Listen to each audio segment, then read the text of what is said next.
इजाजत, नमस्कार।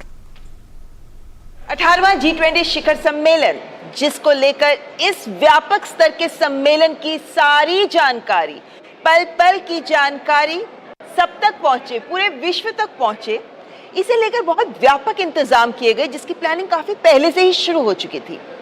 सूचना और प्रसारण मंत्रालय ने यह सुनिश्चित किया कि हर स्तर पर परफेक्शन से काम हो, इस तरीके से कि दुनिया देखे कि कैसे ब्रॉडकास्ट किया जाता है इस तरह के सम्मेलन की जानकारी को। कैसे इंतजाम रहे, क्या कुछ सोच रही उसके पीछे। हमारे साथ इस वक्त जुड़े हुए हैं सूचना और प्रसारण सचिव अपूर्व चंद्रा जी।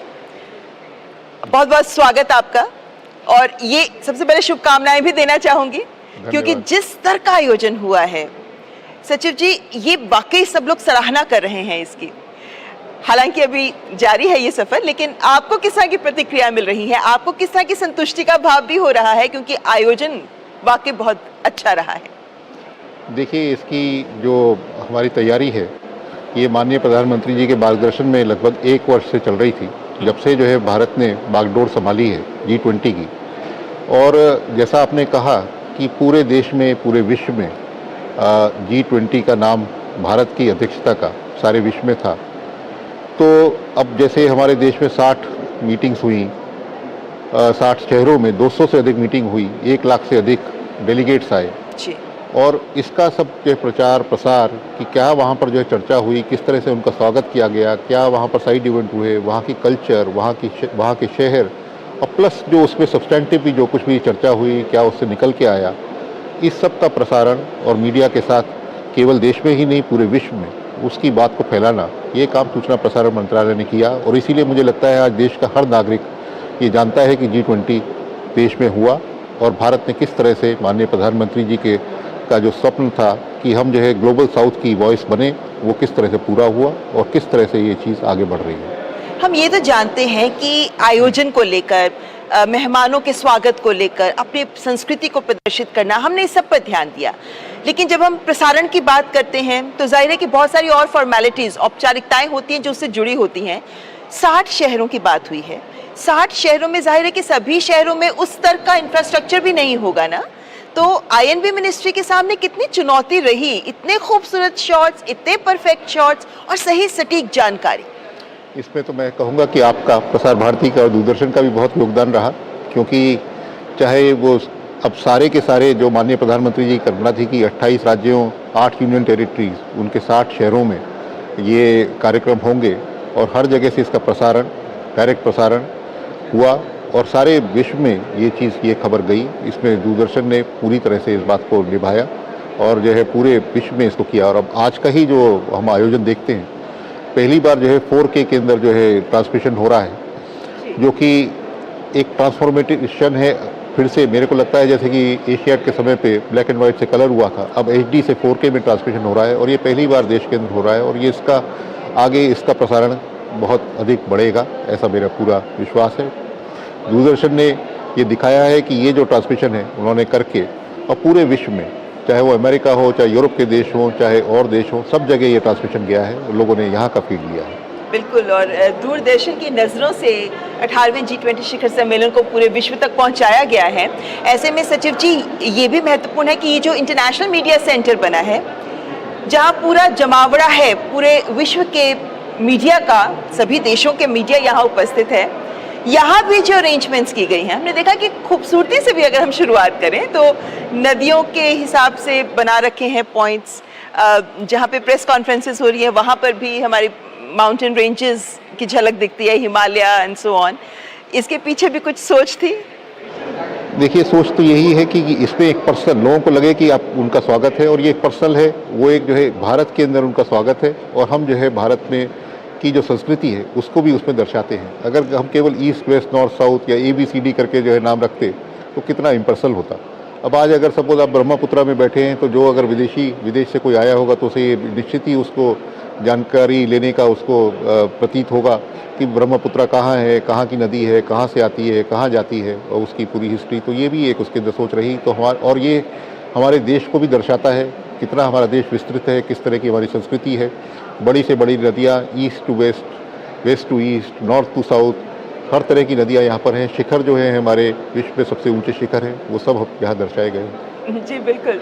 लेकिन मैं बहुत सारे अन्य देशों के जर्नलिस्ट से भी बातचीत कर रही थी, ये जानने का प्रयास कर रही थी मैं भी कि उनकी क्या प्रतिक्रियाएं हैं इस आयोजन को लेकर।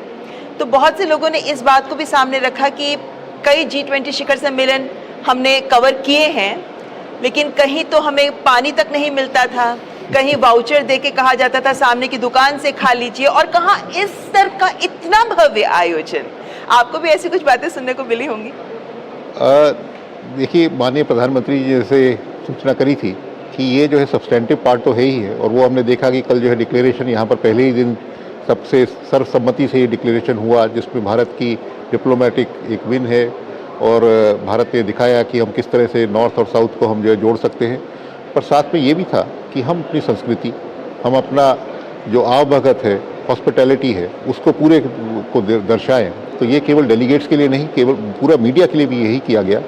और यहाँ पर आप देखेंगे कि ये जो मीडिया सेंटर है, जिस तरह से इसका व्याप है, 1300 से अधिक वर्क स्टेशन हैं, यहाँ पर ट्रांसमिशन के लिए रूम्स हैं, आपने स्टूडियो लगाया है, मीडिया जो प्रेस कॉन्फ्रेंस के रूम्स हैं, हर चीज़ की यहाँ पर व्यवस्था देखी गई है। और उसके साथ साथ 24/7 रिफ्रेशमेंट्स अवेलेबल हैं, खाने की व्यवस्था है, जो कि आप जैसा कहते हैं कि बहुत जगह इस तरह की व्यवस्था नहीं होती, पर ये भी हमारी हॉस्पिटैलिटी का पार्ट है।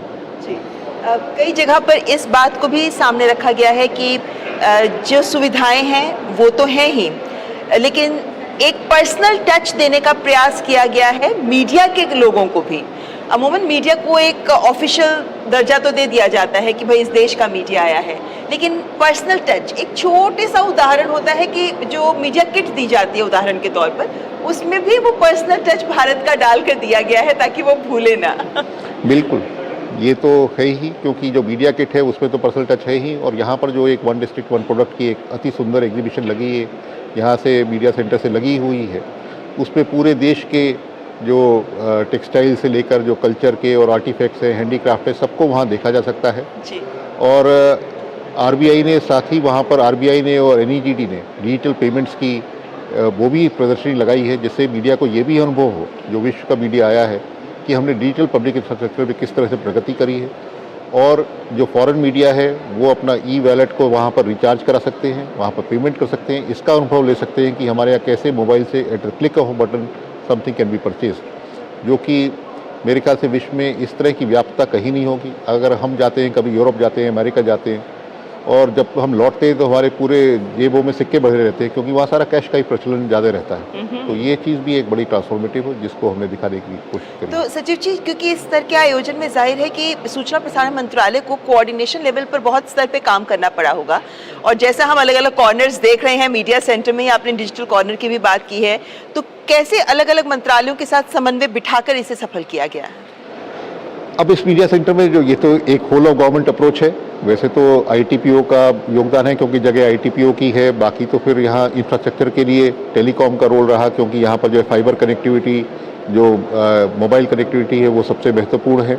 बाकी जो फैसिलिटीज़ हैं उसके लिए जो है एमईए और हमारा मीडिया का रजिस्ट्रेशन है। फिर ओडॉप की जो एग्जीबिशन है वो लगाई गई है टेक्सटाइल और बाकी हैंडीक्राफ्ट मंत्रालय की तरफ से। फिर एनईजीडी ने एक एग्जीबिशन लगाई, आरबीआई ने एक एग्जीबिशन लगाई। तो तरह तरह के यहाँ पर जो है लोगों ने मिल के काम किया है। और सिक्योरिटी एक अपने में एक व्यवस्था है, क्योंकि इस तरह के समिट में सिक्योरिटी एक बहुत महत्वपूर्ण भाग है। बिल्कुल ठीक बात है। और आपने अभी टेक्नोलॉजी के बीच में बात की, और मीडिया में भी इस बात को हाईलाइट किया गया है कि कैसे तकनीक, एक हाई टेक्नोलॉजी को यूज़ किया है दूरदर्शन ने इसमें। और दूरदर्शन हमने देखा है कि कैसे पिछले 8-9 सालों में दूरदर्शन में न केवल मेन ऑफिसेज में, बल्कि आरए न्यूज़ तक भी, दूर दराज के रीजनल सेंटर्स तक में भी तकनीक को अपडेट किया गया है। तो क्या जैसा आपने कहा वैसे क्या हम उस बात को आगे बढ़ा सकेंगे कि कैसे अब टेक्नोलॉजी जिस स्तर पे काम कर रही है उसके अगले स्तर तक पहुंच पाएगी? टेक्नोलॉजी अपग्रेडेशन के लिए सरकार की एक स्कीम है बाइंड करके, जिसमें दूरदर्शन को पैसा दिया जाता है। उसका कुछ वर्षों से किसी कारणवश पूरी तरह से उपयोग नहीं हो पा रहा था, पर अब मेरे ख्याल से ये परिस्थिति आ गई है कि जो है हमने पैसा भी बढ़ाया है और दूरदर्शन जो है पूरी तरह से इस पर खर्चा कर रहा है। और अब इस बार का डीडी इंडिया ही देखें, डीडी इंडिया को पूरी तरह से रिवैम्प किया गया है, एक इंटरनेशनल चैनल की तरह से लॉन्च किया गया है, और वो G20 के समय पे लॉन्च किया गया है। तो ये भी एक डीडी की बहुत बड़ी उपलब्धि है।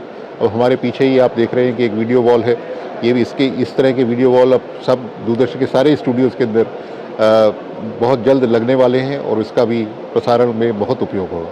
जी बिल्कुल। और दूरदर्शन क्योंकि डीडी न्यूज़ एक ऑफिशियल प्रसारक की तरह G20 के साथ जुड़ा और लगातार हम देख रहे हैं कि जब से G20 शुरू हुआ है 9 तारीख की सुबह से नॉन स्टॉप प्रसारण डीडी न्यूज़ का लगातार जारी है। एक एक पल पल की जानकारी हम उन पहुंचा पा रहे हैं। दूरदर्शन जिस तरीके से इस स्तर पर आगे बढ़कर आया है और इस जिम्मेदारी को निभाया है, हमारे तमाम कैमरा पर्सन्स ऑल अराउंड, उनके लिए क्या कहेंगे आप? मैं सबको कॉम्प्लीमेंट्स दूंगा कि उन्होंने जो है देश का, जो दूरदर्शन ने देश का नाम ऊंचा किया, क्योंकि पूरे वर्ल्ड में ये फीड गया और केवल भारत में ही नहीं पूरे विश्व में कोई भी चैनल हो उसमें जो फीड है वो दूरदर्शन की तरफ से गया और दूरदर्शन ने ये 4K का फीड देके वो पूरे विश्व को दिखाया कि हमारी कैपेबिलिटी क्या है। और मेरे ख्याल से जो यहाँ फॉरेन के इंटरनेशनल मीडिया जिनसे मेरी बात हुई, सब ने उसको अप्रिशिएट किया है कि क्वालिटी उसकी बहुत अच्छी थी, स्पीड बहुत अच्छी थी और समय पे उनको जो है फीड मिला और बहुत अच्छा फीड मिला। जी, तो मेरे को ये ज़रूर कहना होगा यहाँ पे सचिव जी कि आपको बहुत बहुत शुभकामनाएं, सूचना प्रसारण मंत्रालय को बहुत बहुत शुभकामनाएं इस सूचना और प्रसारण के कार्य को लेकर G20 शिखर सम्मेलन को सफलतापूर्वक आगे बढ़ाने के लिए और समापन के लिए। फिलहाल बहुत बहुत शुक्रिया हमसे बात करने के लिए।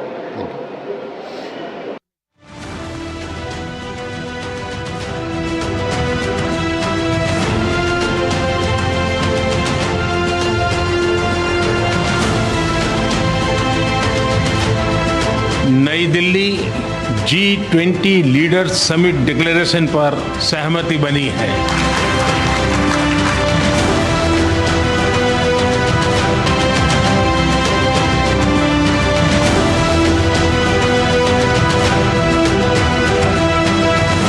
PGII आने वाले समय में भारत, पश्चिम एशिया और यूरोप के बीच इकोनॉमिक इंटीग्रेशन का प्रभावी माध्यम होगा। Thank you, Mr. Prime Minister. One Earth, one family, one future. That's the focus of this G20 summit.